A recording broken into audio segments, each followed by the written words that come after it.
Yesterday in part 1, I showed you what this Victor NCS Max shuttle is made of. Carbon fiber stems, composite cork head, and coated LDPE4. The only BWF synthetic in India. But here's the real question. Does it actually play like a feather shuttle? See, I've been testing it for weeks and here's the honest answer. See, I have reviewed this shuttle based on 4 parameters: flight, durability, speed, and feel. First one's flight. Honestly, I was genuinely impressed by the flight of the shuttlecock. Clears carry properly to the backport, smashes drops eat the way they should, drops float with that gentle parabola feather shuttles do, and every shuttle in the tube plays basically identical, which is something feather shuttles can never give you. Consistency here is huge. Second one is the feel and sound of the shuttle. It's genuinely satisfying.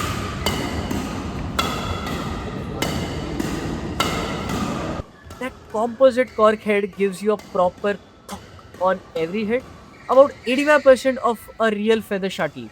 Slight difference on delicate net touches and spin behaves a little differently on slice drops, but for 99% of shots, you won't feel the gap. Third thing is durability. This is genuinely a big win for badminton and research and Victor as well. One NCS Max shuttle can survive 100 shots of rallies. See, I've played 6 doubles, 8 single matches before the whole tube got completed.